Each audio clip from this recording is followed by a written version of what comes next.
All right, good evening, everybody.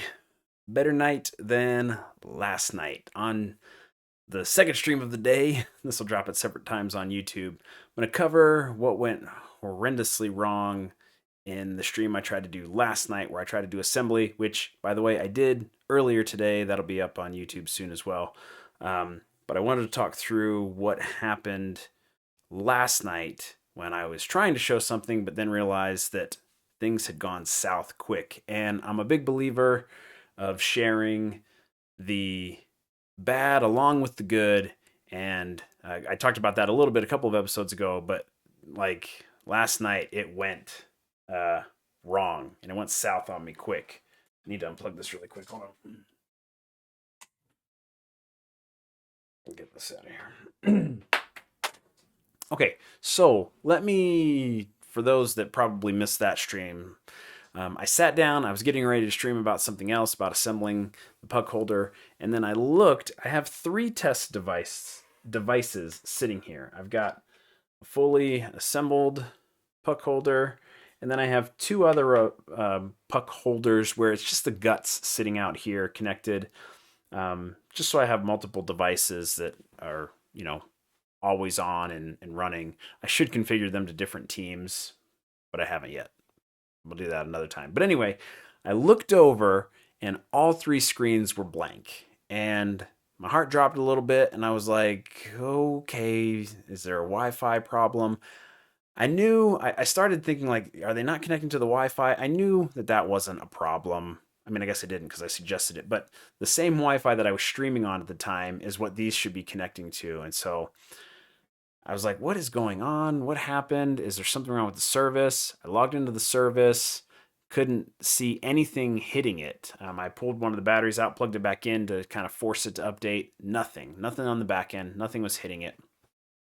And I called I didn't call, I texted my partner who has one, um, and said, hey man, what does your um, display look like? He sent me a picture. His display is blank. Like, what's going on? And so something was obviously wrong, and I started to panic because there's not a lot of customers that have it, but they've started to go out to actual customers.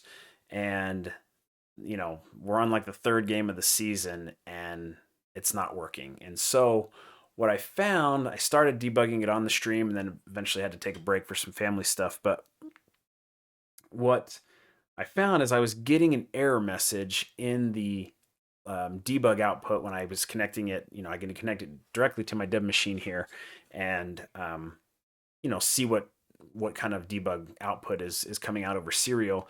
And it was a cert issue.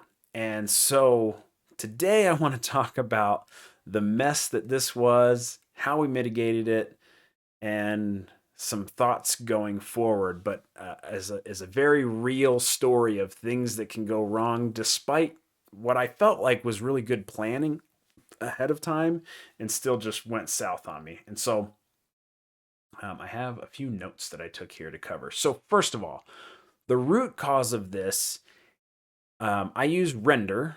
Again, I'm not recommending because I'm still sort of feeling it out, but they've been good, and the support was actually pretty good through this. We just go to render.com. I use this hosting service to host the stat feeder backend for now. And something really cool that came out of this is I have the ability to move this wherever I want, and I'll talk about that a little bit going forward. But anyway, render, if you come to there, let's do the docs, and then let's just type in SSL. I'm going to actually open this up because I feel like I read this on the, yeah, okay. I did read this on the stream. It says on September 30th, 2021, there will be a change in how older browsers and devices trust Let's Encrypt certificates that Render uses for SSL on all applications and static sites. So this is a fully managed SSL, and I'll show you that as well. Fully managed SSL. And a lot of services provide this. Heroku does this. Lots of hosting sites. I've only really used Heroku and Render and AWS. AWS is a little different, but again, similar thing. They have this fully managed option where you don't have to necessarily buy an expensive SSL cert, you can just use Let's Encrypt to get a cert, and your site is SSL. You can hit it with HTTPS instead of HTTP. Well, right here from the render docs, you can see under the fully managed SSL, it says all applications and static sites hosted on render.com or render come with fully managed and free SSL certificates from Let's Encrypt. There is no setup and you don't need to do anything at all. Everything just works out of the box, which is true. And I believe, actually, it's probably not going to be true anymore, but let's just check. For any site that you go to, you can look at the certificate if you use Chrome, and most browsers, I believe, have the ability to look at this, but there's this little lock right here, and I apologize if it's a little small, but if we click on that, you can come down here and see the certificate. And if I come to the certificate, yeah, in this case, you'll see Cloudflare Inc. RSA CA2. That's the common name for the certificate. You can come into details and you can see the chain of trust, which in this case, the Cloudflare, the render.com comes from the Cloudflare RSA CA2, which comes from the Baltimore Cyber Trust root. That's the hierarchy of that. And so you can actually export it here. You can export the certificate and then use that as it's a public certificate. And then this is used to verify that the site is who it says it is when the SSL or TLS handshake happens. So when one of my devices needs to connect to the back end, a certificate is exchanged. There's a certificate that I put on these devices, which is Let's Encrypt, because the documentation again says they use the Let's Encrypt certificate chain of trust. I put that on here. When it reaches out to my backend, which is using a Let's Encrypt based certificate, it says, oh, you are the actual StatFeeder backend. I can trust what you're telling me. Give me the data. I will display it on the screen here. Okay. What went wrong and what is actually still going wrong, I'll talk about this as well, is if we come to, let's see, api.statfeeder.io/version. That's not going to work because I've repointed it. Anyway, when I came here to my StatFeeder.io backend and I came to the cert, in here, it was the same thing that you'll see on the render, which is the Cloudflare. It's this Cloudflare CA2. And so what was happening was I had a Let's Encrypt public cert trying to connect to my backend, which after Saturday, it worked on Saturday the 16th of October. Sometime between then and yesterday, the 19th, they swapped the cert out underneath of me to a Cloudflare one. And so when my devices reached out to the service, it said, yo, I don't know who you are, Cloudflare person thing. I'm looking for Let's Encrypt.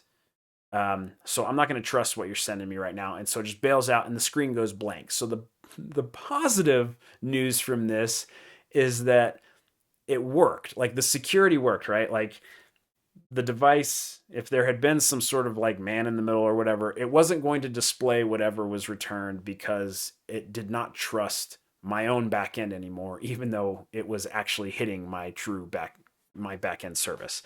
But the certificate exchange failed, and so it's like, nope, not doing it. Now, if you've ever hosted anything, you've probably gotten emails. I get emails from Amazon, I get emails from Heroku, I get emails from all these services saying like, hey, we're changing the cert next year. Like it's always a huge heads up of like, we're changing the cert months in advance. So if like this probably shouldn't affect you, but just so you know, we're going to swap the cert. And I'll talk a little bit about that. I'm not a cert expert by any means, but I do understand it enough to kind of talk through some of the things here. So that was the root cause. The root cause was the cert changed and now I'm in trouble. However, and I talked about this during the like panic stream when this was happening live, that I actually thought about this because with an IoT device like this, the battery could go dead. It could be sitting for months. Even if you had advance notice, somebody could have had it offline for months. During that time, the cert changed. And now when they bring it back online, the cert's out of date. I actually thought through that scenario. It's not like I just ignored that. And what I built into the code was, hey, if there's a cert error trying to hit the site, fall back to non-SSL just to get something from the backend anyway, so we can display it. Now, again, you could call that a security risk, and I'm still working through that. But the idea was, if the SSL handshake, if the TLS handshake fails, fall back, do non-SSL, just hit it straight HTTP, and display what you get, and then try to update the cert. And the cert will do the same thing. It's going to try and do it over TLS, but if not, there's a fallback to where, in like dire need, I can get a certificate to then be able to connect again, so the device isn't essentially, I'll call it soft bricked. It's not like it doesn't turn on, but it's not able to connect. So for all intents and purposes, it's not working. And so I had thought through that, and there's a flow in the firmware to handle that. However, it didn't work. And when I was creating it, I noticed some sites will let you bypass HTTPS, others will not. And it seems to have something to do with the cert. I don't fully understand that. But as an example, what was I doing? One of the services I was testing, like if I did the ESP32 TLS and non-TLS, like it would just say, oh yeah, if you do non-TLS, like here you go, have at it. But there were other sites where I'd try and hit non-TLS, and it's just like, no, I'm not gonna do it at all. If no handshake, no data. And so it feels like that's what this new Cloudflare change has also included, where I can't even fall back to say, listen, I don't even want to verify the SSL on this. Just let me through. And it's saying no. And so what do you do when that happens? I've got devices that are blank, and it's 10:30 at night. How do we go about addressing it? And it actually came together pretty well. I spent an hour and a half. So let me back up. So what are my options? Well, the idea here was, well, if I need to change the cert, I can always change it on the back end that serves it to be an updated cert. I figured out that I could use this Cloudflare cert and fix it. But my concern was, is this a mistake? And if I load Cloudflare certs down onto all the devices and then it changes back to Let's Encrypt, I'm going to be in the same situation. So that's maybe not the best idea. But additionally, even if I wanted to, because of that not allowing non-secure communication, I couldn't update the cert. Like that fallback was not working. And so the next idea that I had, which is what I finally ended up doing, was because I own the domain and the subdomains, I can repoint the DNS. And so the idea came to me, all right, let's just stand this whole thing up on another hosting platform and then just repoint the DNS. So the DNS entries are the entries that exist on the internet, for those that maybe aren't familiar, that say when you type in, render.com, the DNS entries say, send it to this location to fulfill that request. And so my puck holders were going to render to get their things. What I could do is stand up my whole backend at another service and then take the DNS and just point it to that service instead. So when the devices try and check in, they're going to this other place as well. And I happen to know, because I have some other things hosting on Heroku, which is funny enough where I was before I moved this stuff to Render. I've actually enjoyed Render more than Heroku, but I know Heroku uses Let's Encrypt certificates. And so the idea came of, let's just try and stand the whole thing up on Heroku and then repoint the DNS to Heroku while I figure out what to do with the render stuff. And that would have taken not very long, except I had a bear of a time getting it to deploy on Heroku because I'm an idiot and I was trying to launch the project's in TypeScript, and I was having it build as a post install step on Heroku, and then I was incorrectly specifying the path to run, like node path to the JS file that runs the server. I was misspecifying that. It took me like an hour and a half to figure that out, which again, it was late, right? Like at this point I'm into 11:30 midnight, after midnight. I finally got the service stood up on Heroku working. I tested it, make sure like send it some requests. Yes, it's sending me display data for my devices. Went in, repointed the DNS, and sure enough, what was really cool is I was able to manually update the gut versions that are here, but this one that was sitting on my desk updated automatically. So it was and again, I haven't looked at the code in a bit. Obviously, it was trying to check back in every certain amount of time, and it just corrected itself. And then the same thing, my brother, who's my partner in this, the next morning he sent me a picture and he's like, "Oh, it's fixed," which start to finish was about 4 hours. So from the point I noticed it, now it was actually more like 4 days because, well, I don't know how long it was technically because I don't know when after the 16th it broke, but from me noticing it to fix was about 4 hours. Get a drink. So that was pretty cool. And while I was going through it, made me realize, geez, I've got a failover here now. I could keep one running on Heroku at all times and one running on Render at all times, keep them both updated. And if I ever need to, for whatever reason, I could just repoint the DNS to fail over to one or the other, which is one of the things. And I've got the notes that I'll go through here. But, oh, sorry, I'm leaving out a very important. This was super stressful, by the way. Like, I'm talking about it calmly now, but at the time, even though there's not a lot of people, I'm freaking out, like freaking out big time. I'm not checking the chat here. Here we go. Nope, wrong thing. Sorry if I'm ignoring the chat. I'm trying to look at a bunch of things at once. So anybody that joins, welcome. Great to have you. So, and I wish I could reproduce it, but I don't have time because I'm working on other things. When I got this up on Heroku and data was coming back, I plugged in my device and the display, like, I don't know how well you'll be able to see this. It fills the whole display. The record's up here, and then it has a bunch of information all the way at the bottom. When I first got it up on Heroku, everything was right at the very top, like all munged together and written over top of itself and kind of at an angle. Like, it looked terrible because it didn't draw correctly.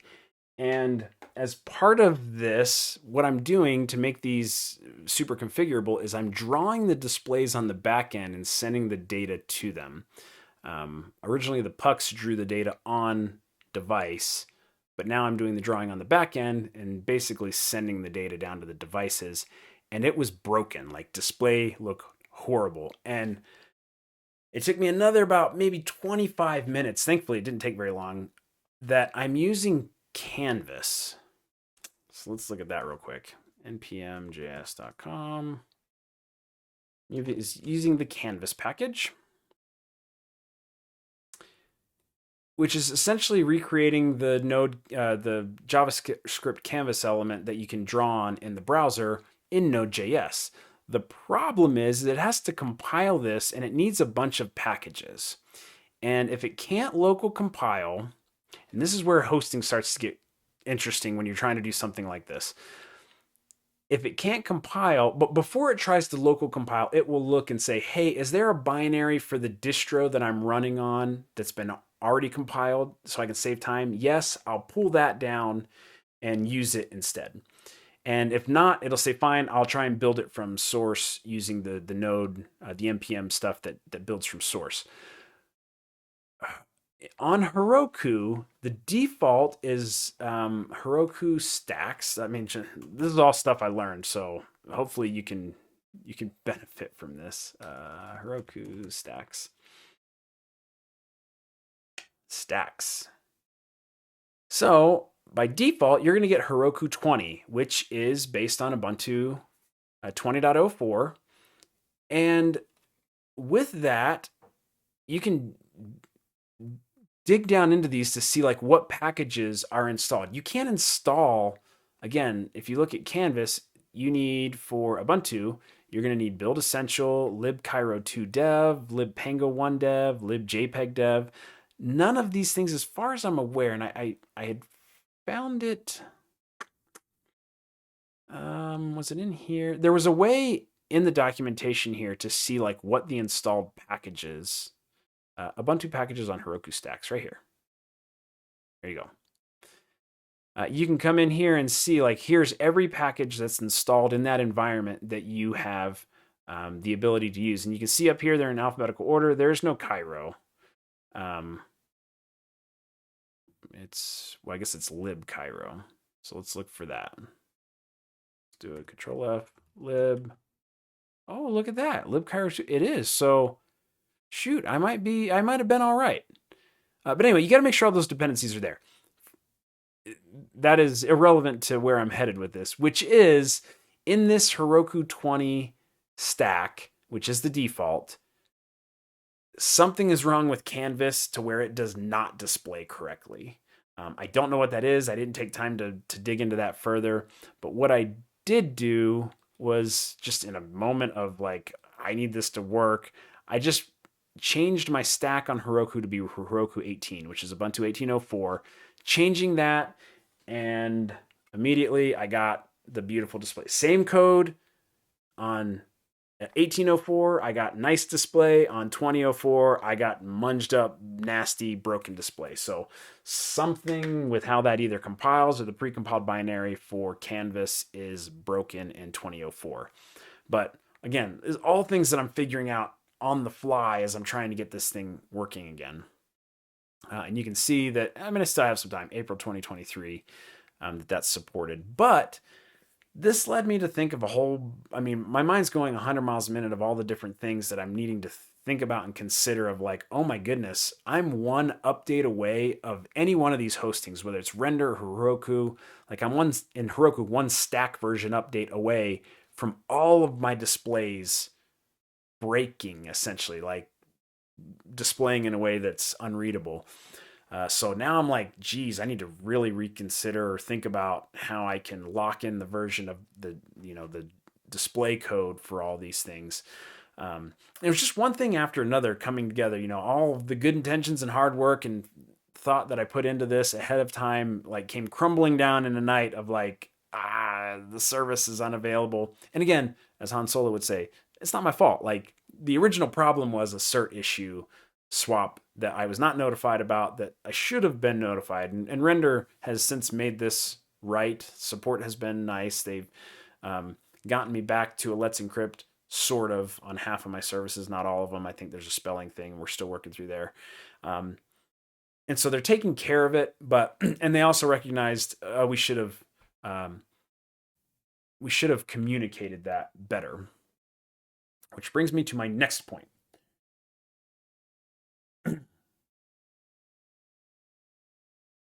They said this is similar to what happened with Heroku, which Render is a direct competitor to Heroku, but they linked me to this article right here.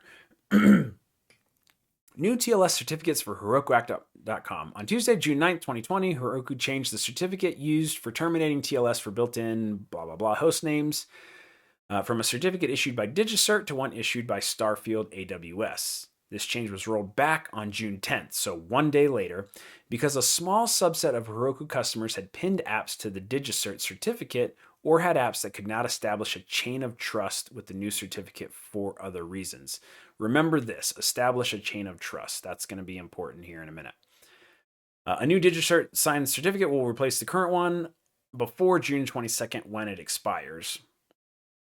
Heroku, and this is the part that is really important for me and for you if you're working on an Internet of Things device and using hosting services like this and trying to do TLS.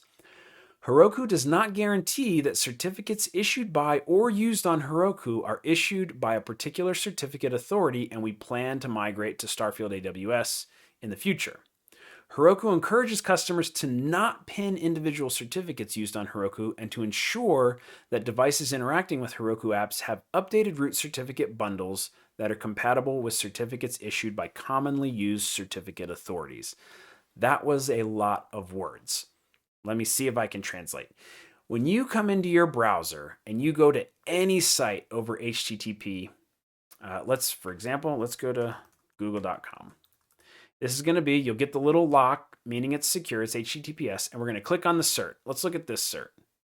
Look at that. It's GTS CA1C3. That's completely different from Let's Encrypt, also completely different from the Cloudflare one that we saw earlier as well. Let's try LinkedIn.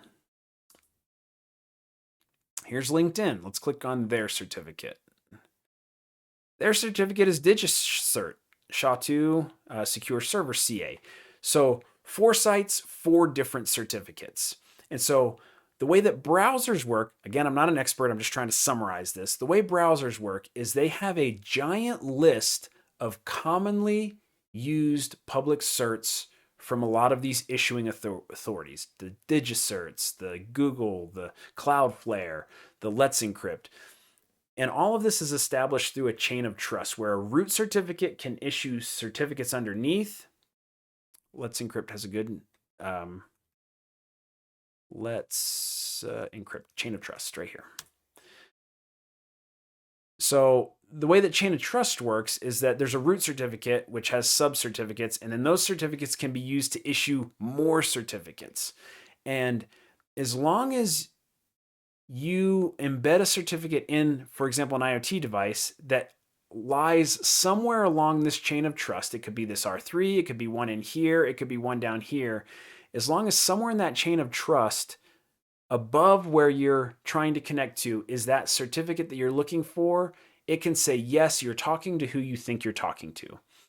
And again, to cover most of the internet, 99% of the internet, the browsers, your Chrome, your Firefoxes, your Safaris, they have a giant list of certificates so that regardless of what site you go to, they can say, oh, let me see. Let me try this certificate. Okay, everything looks good. When you're dealing with Internet of Things, there's a couple of problems with that. One, it's super inefficient. My devices are not going to be connecting to 99% of the internet. They're going to be connecting to lots of zeros, 1%. And that's my backend, maybe a service here or there. And so you don't need that entire, as it's referred to here, you don't need that entire root certificate bundle. It's just inefficient to have, I don't know what the number is. Let's call it hundreds or dozens. It doesn't matter. You don't need all those certificates because you're only connecting to a very finite set of services. The other part about this is that Heroku, Render, all of these others, I don't know if DigitalOcean's the same way. They offer this fully managed SSL, but Heroku has taken a very public stance of we're not going to guarantee that you can rely on what that's going to be at all, because they're thinking from a browser standpoint, which is we are going to choose a certificate that's supported by all major browsers that's in that bundle. And so don't pin to anything because the browser will handle it. The problem is IoT devices kind of need to pin. And let me show you quickly why. Let's talk about the ESP32. That's what we're using here. ESP X509 certificate bundle. Over here. Bellum, hey, thanks for joining back in. Going through a bunch of stuff here. ESP32 can actually do what Heroku is suggesting, which is use a cert bundle, which has all the certs. And so now you don't have to worry about it. You don't have to pin. The bundle comes with the complete list of root certificates from Mozilla's NSS root certificate store. And then you set this up in menu config. Oh, here you go. More than 130 certificates. So for me to connect to my one backend service, I'm going to have 130 certificates. And I wouldn't mind, and I haven't looked more into this yet. I'm still researching this. I haven't found a way that I can store this on spiffs, like as a file in a partition, because it says, where does it say? The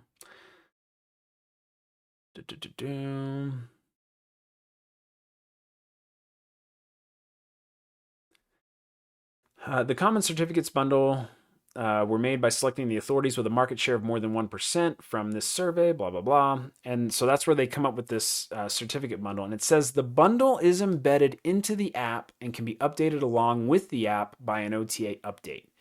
If you want to include a more up-to-date bundle than the bundle currently included in IDF, then the certificate list can be downloaded from Mozilla. It also talks about how you can add your own, I think it might be up here. Anyway, you can add, like in addition to this bundle, you can specify additional certificates to include in the bundle, but it's all built at build time and then built into the firmware image. Now, if we come to Um, Another alternative would be to download the finished list directly from the curl website. So let's look at what this full list, the Cert Bundle, looks like. So we're going to open this. And here we go. CA certificates, date, music constraints, This is it right here. I think it's going to try and download it. Well, here you go. I was going to show you the size of it, but it's listed right here. Around 200K uncompressed. And I don't know.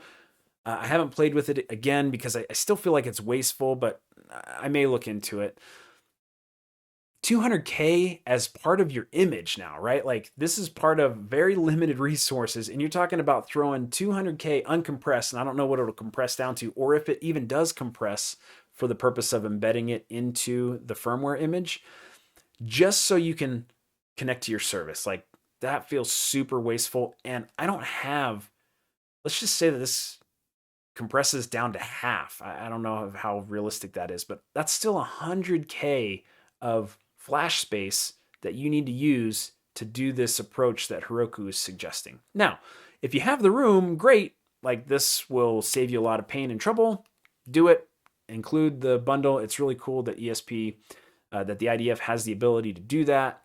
I would love it if I could include it as part of a file, but I haven't seen how that's possible. But that's a way that you could do it. But again, if you're really trying to use the most of the space that you have in this constrained environment of an embedded system, throwing a 200 KB file down there that has certificates, what did it say, 130 certificates, when you only need one, maybe two, like that's the definition of waste. And like that doesn't matter in a browser running on a modern computer. That matters a great deal when you're running on an ESP32 where you have limited flash space. So my concern is on any of these services that I'm using, what is now the certificate situation going to be? Because I was expecting I'll have a year in advance to like swap out the cert and update it. And there are ways to specify multiple certs in the chain, I believe. Anyway, I feel like I had time to solve this problem when it would present itself, but not when they don't tell you about it. And so, covered a lot there. So let's talk about like what I take away from this. As this sort of wound down, I actually was pretty excited. One, I was able in a matter of a couple of hours to completely move the service, repoint DNS, and get everything back up and running. Like I feel like that is pretty good for just starting out to have the ability to do that. And I think like patting myself on the back, like that attests to at least I've done some things right. Like it wasn't, oh my goodness, I'm stuck until render fixes this. I was able to, outside of trying to work the problem with render in the middle of the night, obviously they weren't around, I was able to get it fixed. And so I think that was really cool. Also really excited that all of these things have happened when the stakes are still fairly low. I don't have a lot of customers using this yet. And so the things that I'm now going to look at to change and improve around the platform are only going to make it that much better for when we do scale a little bit more, and so that things like this won't be major outages in the future. And so a couple of things that let me go through my notes. So I talked about Canvas, like I'm going to have to reconsider or think more about how I'm drawing things, or at least how much control I have over pinning the version based on the environments that I'm running in, whether that's render or Heroku or other. Like that canvas obviously has some differences across versions that can break easily. I need to make sure that I am protecting myself against that. I got into a chicken and an egg scenario since the service that I get that's my fallback for getting updated certs as well as the backend both relied on Let's Encrypt, and it's the same R3 cert that I'm using on the devices. It's this one right here, actually. I got into a point where I wasn't able to connect to my service, but because for the same reason, I also was not able to connect to my fallback to get an updated cert, even if I wanted to update it to the Cloudflare version. So I need to address that, and that logic that I thought really hard about and tested in like some contrived examples, like worked there. It did not work in practice, and my fallback for certificates failed. And so I will probably, just for kicks, see how big that bundle is built in, or if it compresses it. But I really don't have the room in my OTA updates to bundle in 130 certs when I only need one. So I'd rather not do that. So the fallback did not work, and I need to fix that to make that more rock solid. I put a note here. Is there a way to monitor the cert compatibility with the backend? Is there some sort of simple monitoring I could put in place that says, because again, I was expecting to be notified of a cert change, but if I'm not, could I have had something running to say, yo, the cert just changed, and like get on it right now, because as soon as devices start checking in for their daily or whatever every other day, depending on what the schedule is, they're going to start failing. Like advance notice to me through my own means would have been really, really helpful. And so I'm going to look into that. I sort of talked about the fallback already. I really need to improve that. Oh, and then yeah. So is there a firmware change to help identify this issue from a customer standpoint? So if this was out to lots of customers and they had noticed it,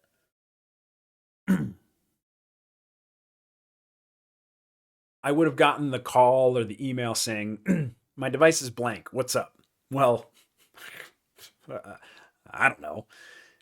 Is there something that I could do, not to like plaster an error of like SSL cert failure, but is there some visual cue that I could put on the screen? I'm just making something up. A storm cloud. A buddy of mine suggested that I was talking to today about this, where a customer could say, yeah, it's really weird. It's just like a rain cloud. Like it's not what I'm expecting to see. That I could say, oh, the rain, shoot, that's a cert issue. Or you get what I'm saying. It could be any visual cue that means something to me, that a customer could very easily say, I'm seeing this, which has a specific meaning to me, versus I've got a blank screen and it's like, geez, I don't know. The screen could be bad. The battery could be dead. There could be an SSL error. The backend could be down. Who knows? Whereas, should I consider, and I'll look in about, adding some sort of visual indicator of this error specifically and other errors, so that if a customer calls in, they can give me information to help me identify that quicker. How do we get, so the other thing that this had me thinking about is if I can't work out the fallback, because increasingly services are being aggressive, all hosting services are saying like, we just aren't even going to allow you to do naked HTTP. Like you have to do HTTPS. I don't care what your good reason is for needing an HTTP fallback. We're not going to allow it. That's becoming more common. And so I might not have the ability, like a fallback in firmware may not be a long-term viable solution. And so do I need, and the answer is yes, I just don't have the resources to make this happen right now. Back to the configuration app and over Bluetooth, is there a way that I can say, grab your phone, open up the StatFeeder app that you already have on there that you use to set up the device, open it up, and plug in your device to charge, connect to it, and then have some automated flow that checks the certs, and if it's out of date, grabs it, sends it to the device over Bluetooth, and updates it.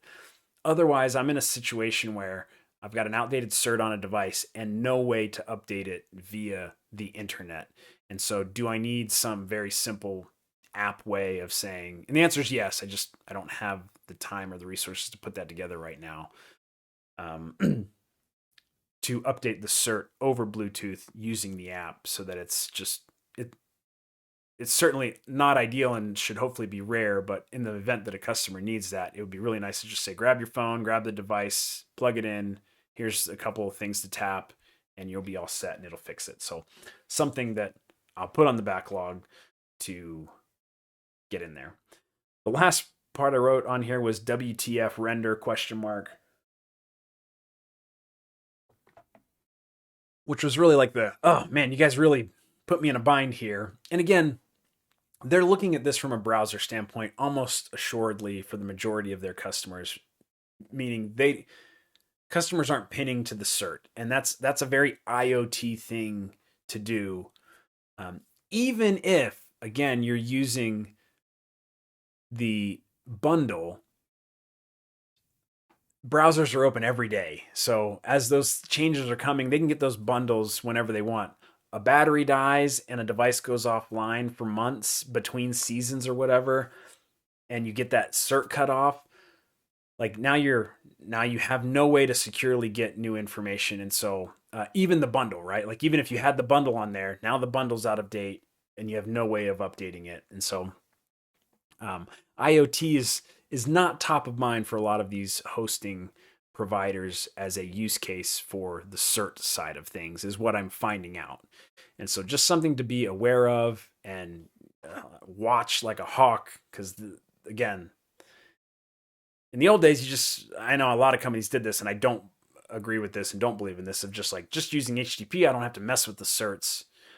Now you're transferring and unsecure, like insecurely over the internet, whether you're sending data, which in my case it's all received data, so I'm not worried about compromising that. But again, that data coming down, I don't want any man in the middle of attacks and people hacking displays and things like that. So I do want it to be all over HTTPS, but these are the problems that you have to work through to make that happen. And so that's it. That was long. 41 minutes of like a recap of everything that went wrong as it went wrong, and sort of all the things that I learned going through that. And so I will look at, again, like I said, I'll check and see how big this bundle is. I still hate it though. Even if it's not very big, it's still 100 times too big for me because I don't need that many certs. I can hear somebody saying, well, obviously you did because that was the problem. I don't know. Well, I'll look at that, but I'd rather, if I can find a more elegant, concise way or efficient, that's the word I'm looking for, way of doing that, I would rather do that.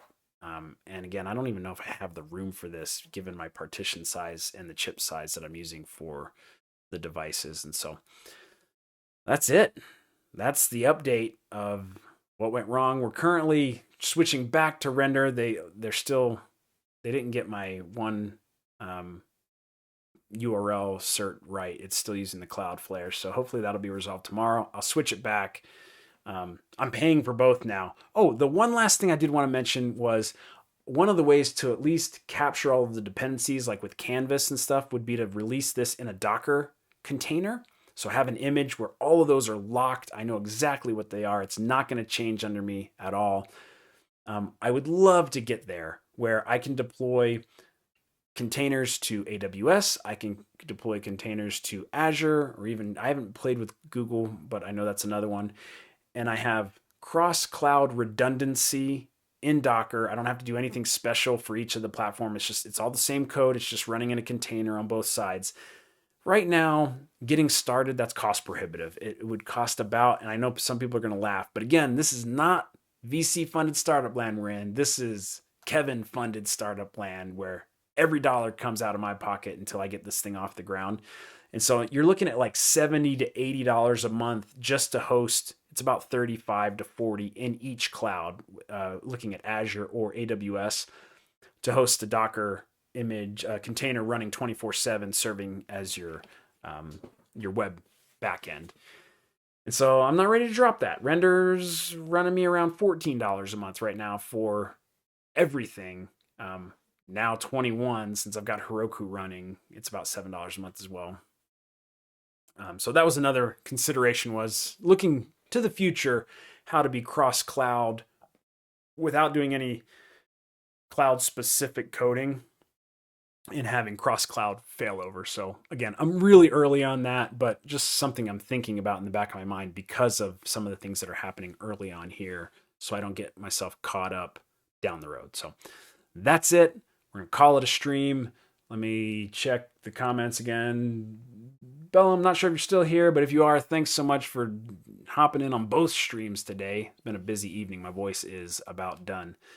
I appreciate everybody following the journey. hopefully this has been helpful of just the things to think about. I wasn't thinking about any of this 2 days ago, and now I have a whole list of things to think about of how to harden the platform and make it that much better. And hopefully me sharing that can help you in your journey through IoT. If you're looking at making a product, of planning these things ahead of time and thinking like, oh, that's something I need to think about. Whether you know everything about it or not, at least it's in the back of your mind, having watched me fail miserably through it. So thanks so much for watching. I hope everybody has an amazing rest of their day and week. And I don't know when we'll be back, but I meant to say at the start, I was proud of myself for streaming at the time I said I would stream. So thanks so much, everyone, and we'll see you next time.